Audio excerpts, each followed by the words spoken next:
السلام عليكم ورحمة الله وبركاته. بسم الله الرحمن الرحيم. الحمد لله رب العالمين والصلاة والسلام على رسوله النبي الكريم. أما بعد فيا عباد الله، يقول الله سبحانه وتعالى في كتابه العزيز بعد أن أقول أعوذ بالله من الشيطان الرجيم: وقالوا ربنا إنا أطعنا سادتنا وكبراءنا فأضلونا السبيل ربنا آتهم ضعفين من العذاب والعنهم لعنا كبيرا. صدق الله العظيم. We were talking about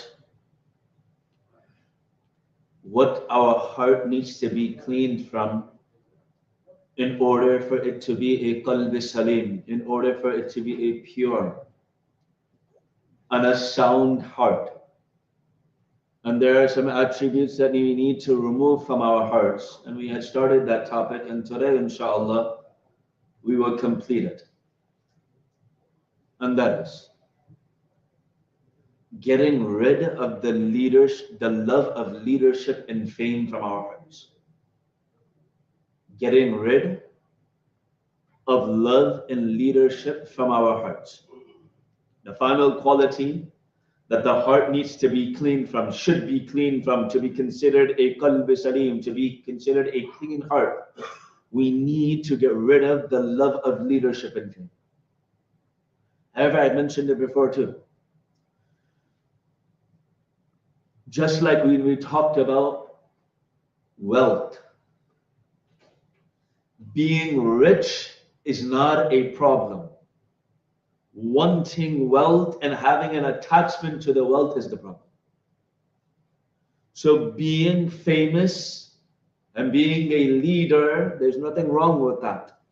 Wanting fame, wanting the power of authority and leadership, that's what's wrong. Remember, wanting to be rich versus being rich. Wanting to be rich, the desire and attachment to money, that's a problem. Being rich is not a problem. Being famous is not a problem. Wanting that fame and that following, that desire, that is what's wrong. And because this is the last one we'll be touching here, inshallah, as a reminder, we are looking to purify ourselves. We're not here to go do everyone else's purification. Okay, when we listen to this lecture, okay, I'm going to think about all the people that had this fault, and then I'm going to go tell them off later on. That's not why we're listening to this lecture. We're listening to this lecture to get free our heart from it. Okay, he said this, now I'm going to think about that person. See, he does that. Now I'm going to go tell him off. No, the purpose of studying these diseases of the heart is so that we can know if we have them.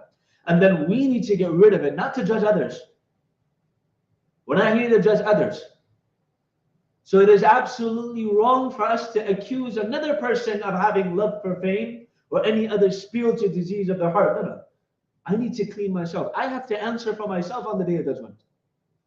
We mentioned it before too. يَوْمَ يَفِرُّ الْمَرْءُ مِنْ أَخِيهِ وَأُمِّهِ وَأَبِيهِ وَصَاحِبَتِهِ وَبَنِيهِ لِكُلِّ امْرِئٍ مِّنْهُمْ يَوْمَئِذٍ شَأْنٌ يُغْنِيهِ. On the day of judgment, you're going to run away from your father. You're going to run away from your brother. You're going to run away from your children. You're going to run away from your wife. You're going to run away from your friends. You're not going to care about anyone. Everyone's going to be occupied with themselves. I'm only worried about myself. I'm accountable for what I do, not what they do, not what others do. I am going to be responsible, and I'm going to have to answer for things that I did, not what others did.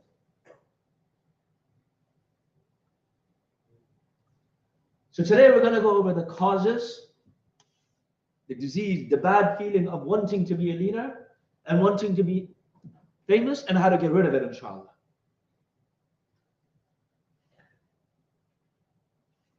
Ka'b ibn Malik radiyallahu ta'ala, he says that the Messenger of Allah sallallahu alayhi wa sallam, he said ذأبان جاعيان.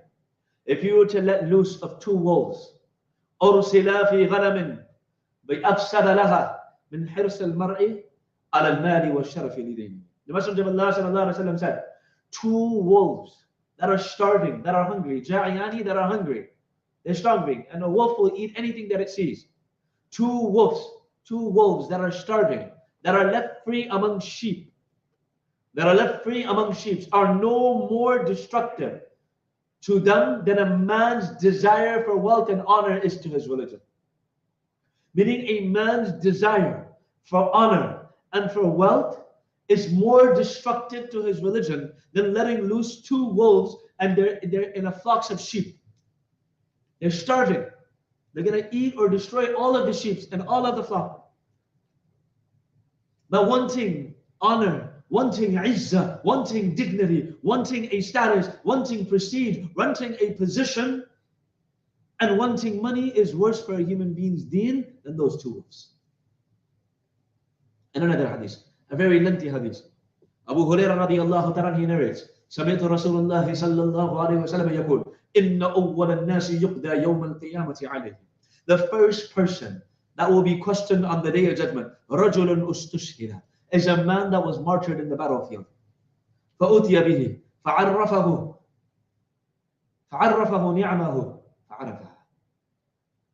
A person, he dies in the path of Allah, he becomes a martyr, he becomes a shaheed.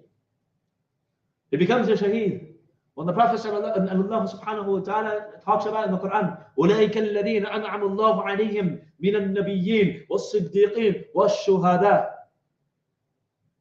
That the best of people on the day of judgment, the best of people in this dunya are the anbiya, was-siddiqeen, and are the siddiqeen, and the shuhada, the martyrs. Then was-salihin. Number 3, the shuhada, a man, rajulun ustushhida, a man who died as a martyr. On the day of judgment, he will be brought. فَأُتِيَ فَعَرَّفَهُ نِعْمَهُ. He will be reminded of his blessing. فَعَرَفَهَا. He will recognize his blessing. So Allah will ask him, فَمَا عَمِلْتَ فِيهَا.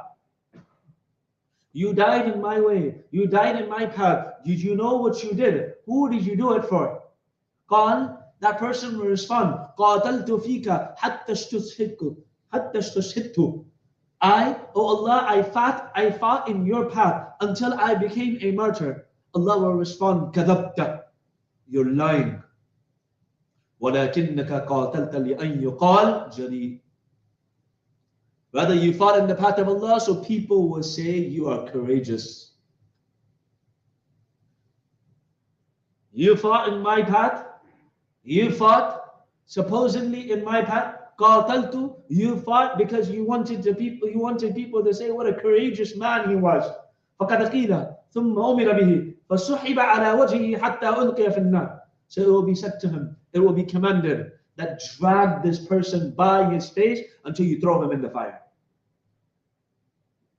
Drag him by his face until you throw him in the fire. Another man, وَرَجُلًا تَعَلَّمَ الْعِلْمِ وَعَلَّمَهُ وَقَرَأَ الْقُرْآنِ.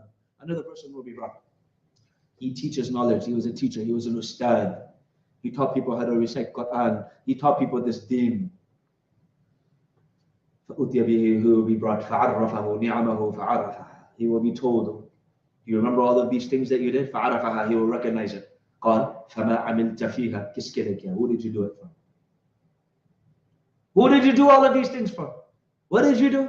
تَعَلَّمْتُ الْعِلْمَ وَعَلَّمْتُهُ وَقَرَأْتُ فِيكَ الْقُرْآنِ. Oh Allah, I taught knowledge for your sake, and I learned it, and I taught it, and I recited Quran for your sake, Ya Allah. Allah will respond, كَذَبْتَ. You're lying.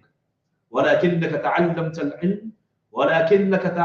الْعِلْمَ لِيُقَالْ عَالِمٌ. Rather, you learned this knowledge, you taught this knowledge, so people will call you an alim.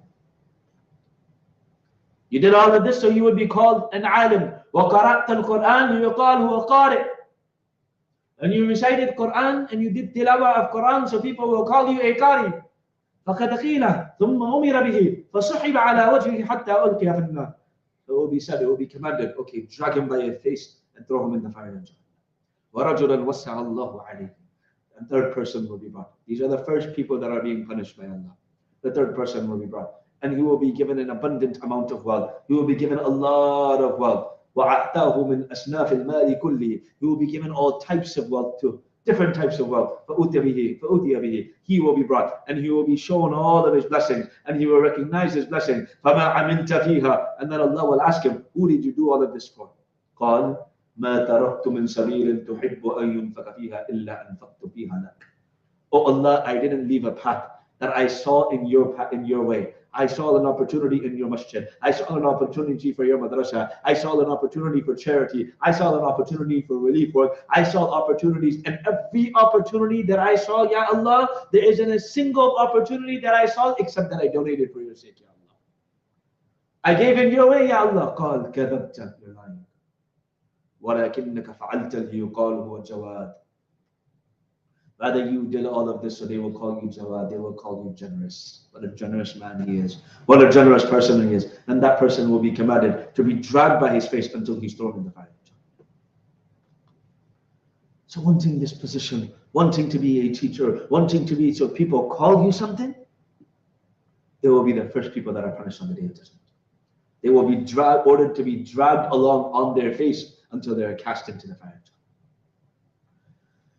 What are some signs of love of fame? Let's start with fame, inshallah, then we'll go to these. What are some signs? Now, these signs we're trying to look from within ourselves. And inshallah, we'll talk about the solutions and how to get rid of it. It can be difficult to know whether or not we are doing it for fame or not. However, as we talk about this, one thing that I'm going to mention before I continue. If you are going to do good, you have the intention to do good, you're going to recite Quran, you want to pray your tahajjud prayer, your nawafil prayer, but you're scared that you're going to be showing off, pray. Keep doing the ibadah. Don't stop doing, don't let shaitan convince you that no, I'm not going to teach Quran no more. I'm not going to become a student of knowledge no more. I'm not going to memorize Quran no more. I'm not going to learn deen. Don't let shaitan trick you. Keep praying, you keep doing it. So don't let it prevent you from doing an ibadah. Obviously now, if someone has reached such a status where he's doing so much work of deen, and then he realizes maybe his intentions are not pure, then that might be a different case. However, for the general public, for majority of us, Shaitan will play all types of trick. He will play all types of tricks on us. Okay, you're showing off. Don't read Quran. No, read Quran. Fight it, but recite Quran. Pray your nawafil prayer. Don't refrain from praying. Keep praying. Don't abstain from praying. So here are some signs. Number one. A person who always wants to be praised by others, even if we know the praise is false. Even if we know the praise is false, we want praise. We want people to praise us. Allah subhanahu wa ta'ala mentions in the Quran, لا تحسبن الذين يفرحون. Don't think about those people who are happy with what they are given. They're happy with whatever they have. وَيُحِبُّونَ أَن يُحْمَدُوا بِمَا لَمْ يَفْعَلُوا. And they love, this is in the Quran, وَيُحِبُّونَ, and they love to be praised for things they never did. فَلَا تَحْسَبَنَّهُمْ بِمَفَازَةٍ مِّنَ الْعَذَابِ وَلَهُمْ عَذَابٌ أَلِيمٌ. Don't think that they are protected from the punishment. For them is a severe punishment. وَلَهُمْ عَذَابٌ أَلِيمٌ. What do they like? They like it. وَيُحِبُّونَ, they love it.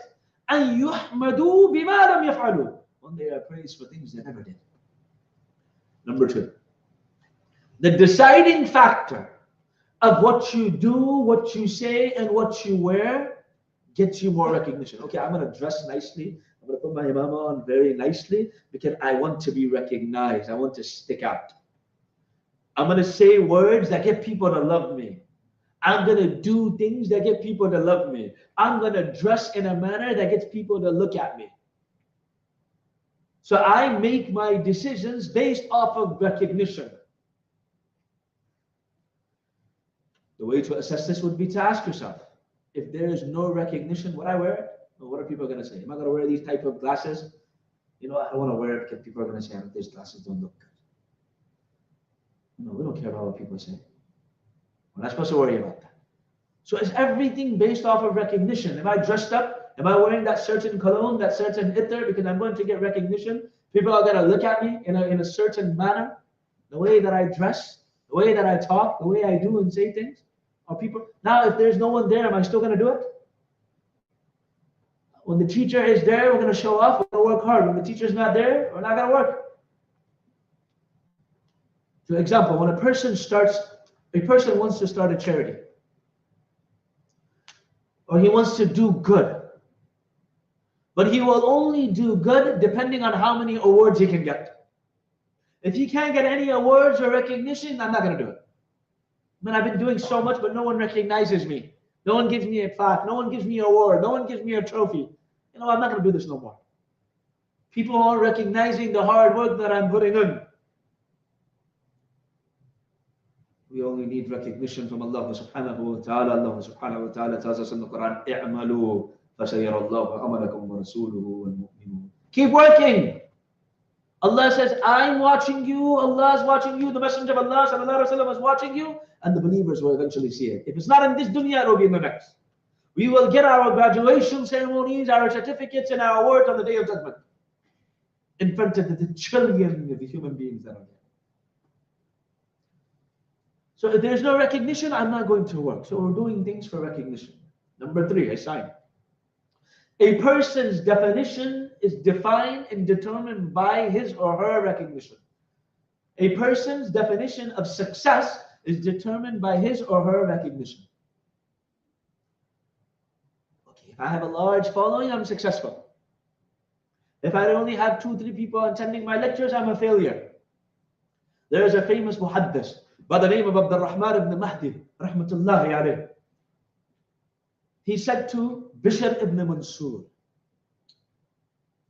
كنت أجلس يوم الجمعة. I give halakas, I give lectures. Every Friday I give halakas, I give lectures. فإذا كثر الناس فرحت. When a lot of people attend my lectures, I become happy. وإذا قلوا حزنت. But when there's only a few people who attend my lecture, I become sad. Only 2-3 people came to my lecture. فسألت بشر بن منصور رحمة الله عليه. So I asked Bishr ibn Mansur, what do you think? هذا مجلس السوء فلا تعود إليه فما أطوي. He says, this gathering is not good for you. Don't do it again. He said, from that day, I never gave again another halakah again. Bishr ibn Mansur was telling him, now you giving the halakah is controlled by your emotions of happiness and sadness. When there's a lot of people, you feel like giving that lecture. When there's only a few people, you don't feel like giving that lecture. This lecture is no longer a majlis of khair for you. This lecture is no longer a gathering of goodness for you. This lecture is now a gathering of evil for you. It's a gathering of evil for you. It's a gathering of bad for you. It's a gathering of having a bad effect on you. Because you are now giving that lecture to get numbers. Okay, more people come, I'm going to give my lecture. You should be able to deliver the lecture in the same manner in front of 5 people as you would in front of 1,000 people. Numbers don't matter. And when numbers start mattering, then that's a problem. Number 4. A person who's not willing to correct their public mistakes in a public manner. Okay, when you do something good, you want everyone to praise you. And when you do something bad publicly, you don't want to address the matter publicly. What is done in private can be solved in private. What is done in public must be addressed in public. When you do something wrong in public, you have to answer for it in public, in front of the community. Sayyidina Umar radiallahu ta'ala, he was selling a maximum amount of mahar, of dowry. And an old woman corrected him in front of the entire gathering. And she said, since Allah subhanahu wa ta'ala did not set a maximum, and the Quran mentions people giving large amounts of mahar, how could we limit it? Sayyidina Umar radiallahu ta'ala immediately recognized his mistake. Allah has not set a maximum of mahar. Who are we to set a maximum of mahar? If people want to give large numbers and $10,000, $15,000 in dowry, who are we to stop it? But Sayyidina Umar radiallahu ta'ala made a mistake in public. He was corrected in public. He responded in public.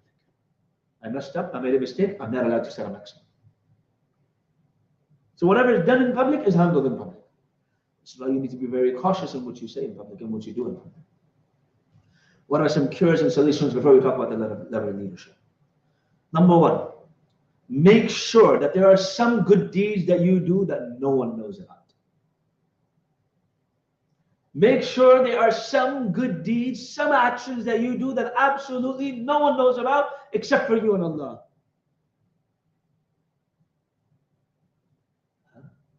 هل لك سر عند الله? Do you have a secret between you and Allah? No one knows except for you and Allah. It's a secret, no one knows. Your wife doesn't know, your friends don't know, your brothers don't know, your sisters don't know, your colleagues don't know, your friends don't know. You, as a matter of fact, to such an extent, your left hand doesn't even know what your right hand is. So have some good deeds that absolutely no one knows about. It's literally for the sake of Allah. So now you will get absolutely no recognition in this dunya for that action. In this world, you won't get any recognition because absolutely no one knows unless you go and tell someone. So when you are doing something in private, that's between you and Allah. It's a secret between you and Allah. Don't go and tell someone, you know what I've been doing for the past 2 years and no one knows. Don't tell anyone. That is your secret between you and Allah. The famous poem, هل لك سر عند الله بينك وبين أنت الله. Between you and Allah, no one knows. Do you have a secret that no one knows except for you and Allah?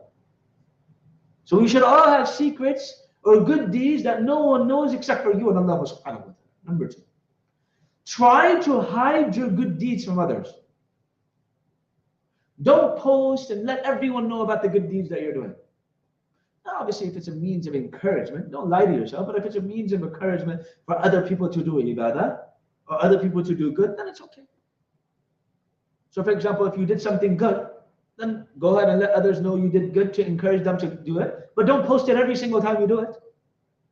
Hadha Shaykh Maulana Zakaria rahmatullahi alayhi says, it is sunnah to go home and pray your sunnahs and nawafil. The Prophet ﷺ only offered the fard prayers in the masjid. The Prophet ﷺ offered his sunnah prayers at home. He didn't offer it in the masjid. Brother Shaykh Maulana Zakaria rahmatullahi alayhi, he said that nowadays we should pray our sunnahs and our witr in the masjid for 2 reasons. Number 1, because we are lazy and we might not pray it when we go home. Number 2, by you praying your sunnahs, you're encouraging others to pray their sunnahs. By you praying your sunnahs, you're encouraging others to pray their sunnahs. That is why when you donate, if someone donates to encourage others, we say, okay, I gave 5,000, I gave 10,000. Not as a means of showing off, but to encourage others. Look, I can do it, you can do it too. So doing goodness to encourage others to do it, it's okay. Number 3, always remind yourself, if people knew your reality and the sins that are hidden, no one would want to talk to you. Everything we present to the public is fake. And the social media and advancements in technology and videos and cameras and editing, everything is literally fake on social media. All these famous people, they're all fake. And so unfortunately, some people in this deen have commercialized this so much where they make it look like it was an amazing gathering when absolutely no one was there. And I've seen it with my own eyes. On social media, it looks like, oh, mashallah, an amazing event. People were there the whole time, 2 weeks. They were just learning the seerah of the Nabi Sallallahu Alaihi Wasallam. They were just learning Quran. And mashallah, when you go there, only the first class was attended and no one attended any class after that. But on social media, everyone, mashallah, 100 people listened to the seerah of the Prophet. What an amazing job. So social media is very deceiving. That person who's on that camera or that person that knows what's being presented to the public knows that it's fake. We know our inner reality better than anyone else. So remind yourself, I commit so many sins that no one knows about. I do so much wrongs that no one knows about. If everyone knew my reality, I would be an outcast to society and no one would talk to me. Everyone has their faults. Every child and every son of Adam will commit sins.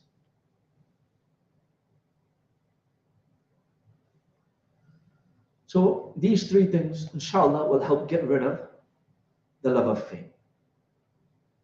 The next topic, love of leadership.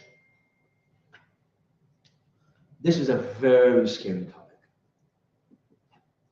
People think that leaders are just sitting on a throne passing out orders. Maybe the kings in the old days did, but nowadays that's not how it works. And that's not how Islam looks at leadership. Wanting a position of authority and leadership is not something we should do. Islamic position of a leadership is that it is best to avoid wherever possible. Whenever it is possible to avoid leadership, avoid it. Only if there are others who can fulfill the responsibilities. So like in the time, generally we don't ask for leadership. Sayyidina Umar radiallahu ta'ala says, the one who doesn't want to be the leader but has the skills of being a leader, he deserves to be the leader. Whereas in the Quran you find Sayyidina Yusuf alayhi salatu wasalam, he said, Ij'alni ala khaza'in al-ard. He told the king, I want you to make me the treasurer. So you ask for position if you don't think anyone else is fit for that responsibility. However, in general, as Muslims, we should not want to be leaders if there's someone else doing it. The reason why, again, if there is no one else who can step up, then everyone else should be like, okay, I'm ready to offer my services. I don't want to be the leader.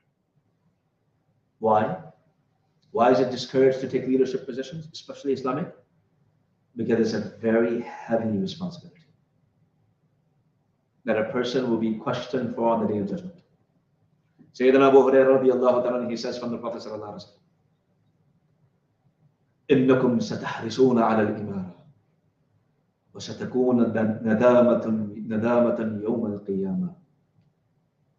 Abu Hurairah radiallahu ta'ala, he says, you will have a desire, you will be eager to be a leader, but on the Day of Judgment it will be a cause of regret for you. إنكم ستحرصون على الإمارة وستكون ندامة يوم القيامة.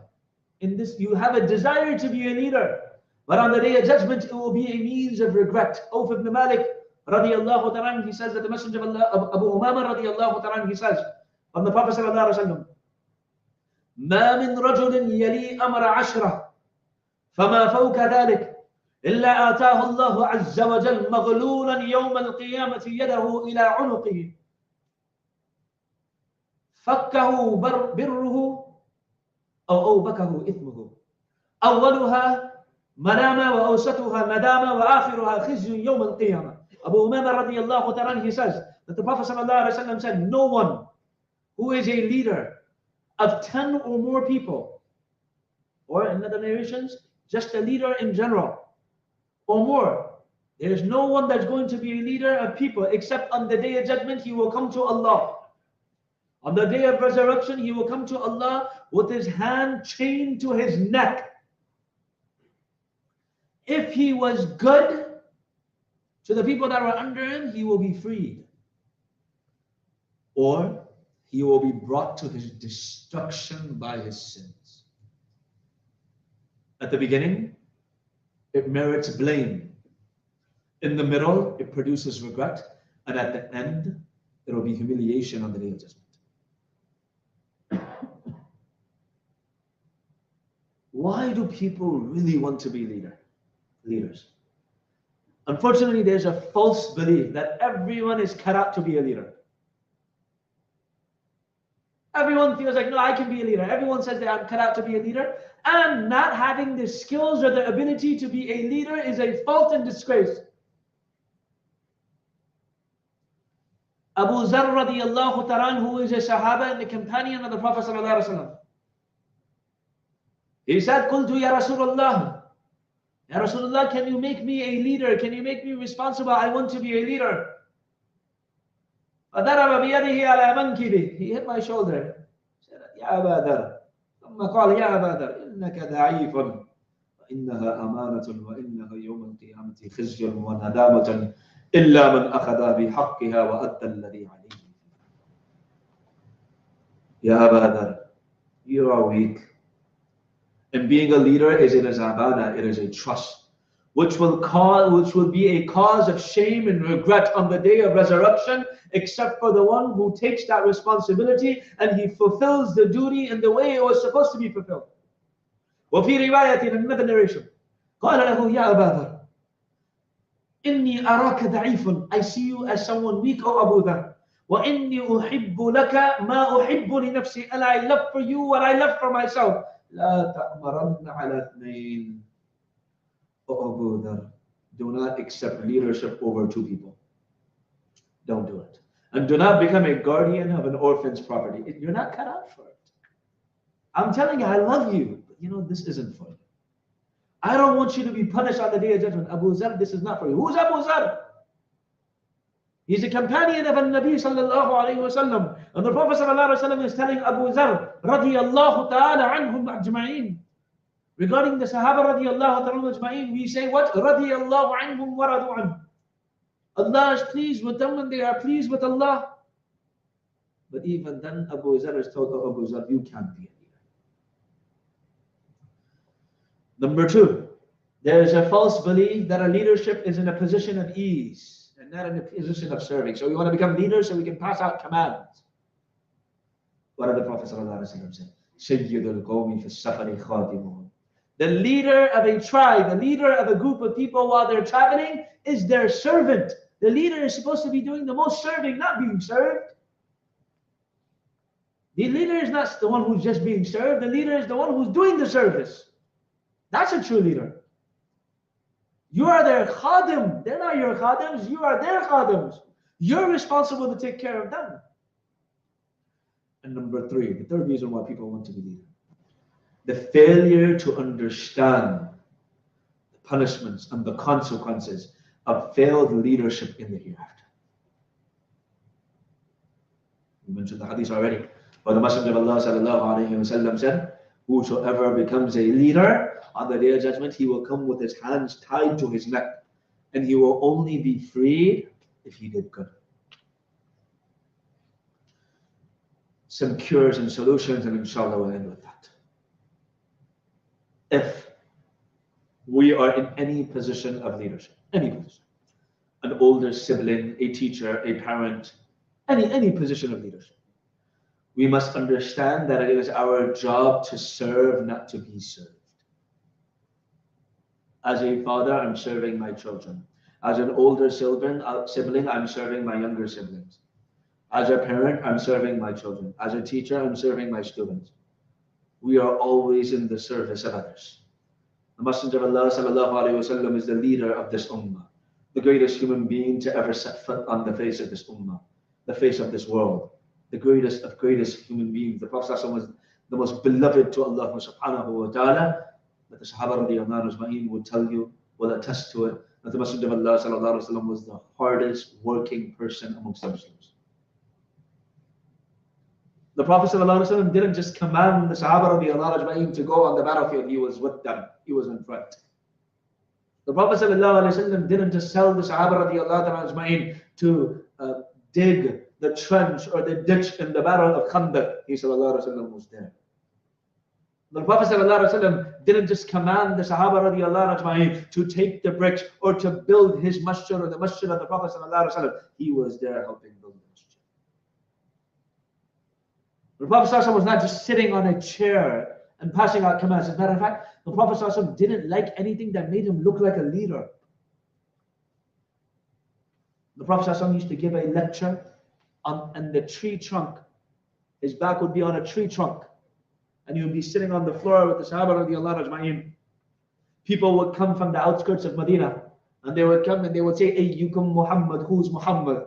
Sallallahu alayhi wa sallam. They couldn't tell that he was the leader. When the Prophet ﷺ walked into Medina Munawwara for the first time ever, the people, the Ansar radiallahu anhum, who had never seen the Prophet ﷺ, they were confused and they thought Abu Bakr as-Siddiq radiallahu anhu was the Prophet. Why? Because when they walked into Medina, the Prophet ﷺ was walking while Abu Bakr was riding.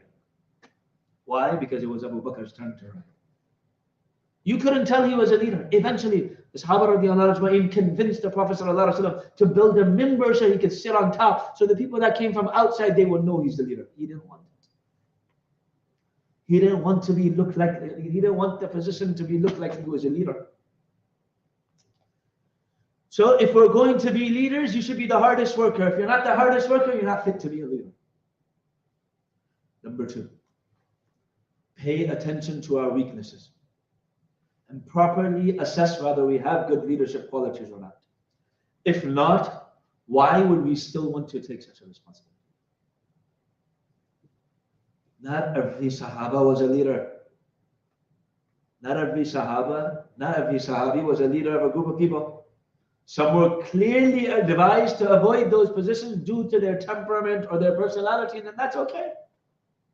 Abu Zar radiallahu ta'ala is told, look at how the Prophet told them, I live for you what I live for myself, but don't ever be a leader. You're not fit for it. Look at your own weaknesses. Okay, I can't do it. Allah has not given me the skill, and that's okay. Where does it say that the leader will be given the highest position? The one that's serving and no one knows the khidmat that person did. The one who's cleaning the masjid have the highest status in front of Allah subhanahu wa ta'ala. Sayyidina Bilal radiallahu ta'ala was known as the khadim of the Prophet sallallahu alaihi wasallam. But he said, Ya Bilal, what is it? What did you do? When I went to Jannah, I heard your footsteps preceding me. What did you do, O Bilal? Rasulullah, I don't do anything. Maybe it's perhaps the fact that after I make wudu, I offer 2 rakats, tahiyatul wudu. Prophet said, that's it. There's no thing out there that the leader gets the highest position. So there's nothing wrong with saying, okay, I'm not fit to be a leader. And number 3, and the last one. Study the ahadith of Nabi sallallahu alaihi wasallam about the punishment of leaders who failed to be good leaders. So you're aware, you're cautious, you're conscious, okay, I can mess up and I'll be punished. I need to make my decision properly. Am I taking care of everyone properly? And to be a good leader, study the lives of the Khulafa al-Rashidin radiyallahu ta'ala ajma'in and how seriously they took their responsibility. Sayyidina Umar radiyallahu ta'ala, another story. He had a policy that he would provide for people who were in need according to the amount of people in the household. But he would not include children who were still breastfeeding, and he wouldn't include infants. One day while patrolling the streets of Medina, he walked by a house and noticed a baby crying uncontrollably. He said in a loud tone to the mother, "Oh mother, what kind of mother are you? This child is clearly hungry and yet you do not feed him." The woman did not realize who she was speaking to. So she replied that she was trying to wean the child off to get him off of milk. Sayyidina Umar radiallahu ta'ala asked how old the child was. She replied, he's only a few months. When he inquired why was she trying to wean the child off so early, she replied, the Khalifa does not give any financial support for children who are breastfeeding, who are infants, and we are in need of money to survive. Babies have other expenses besides food. Sayyidina Umar radiallahu ta'ala immediately realized this mistake and told her not to wean him off, and he will ensure that the Khulafa or the Khalifa will take care of this. Umar radiallahu ta'ala cried the remainder of the night, and he kept saying to himself, "Oh Umar, how many children may have died because of you? How many kids have starved because of you? How will you answer to Allah? You're the Khalifa now? I'm the Khalifa." Sayyidina Umar radiallahu ta'ala was talking. I'm in a position that all these people are suffering because of me. I'm going to be responsible for this. So at Fajr time, he led the prayer. And the people could not even understand his recitation because he was crying uncontrollably. The whole night he was crying.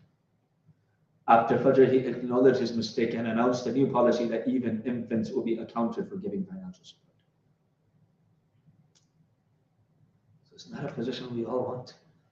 One person suffering that's under your service and under your authority, you didn't take care of them. You had access to zakat money, you didn't give it to those that were in need. You had access to some funds, or you had access to food, and you didn't give it to your neighbor. In the Quran, Allah subhanahu wa ta'ala addresses something that's so scary. وَقَالُوا رَبَّنَا إِنَّا أَطَعْنَا سَادَتَنَا وَكَبَرَاءَنَا فَأَضَلُّونَا السَّبِيلَ.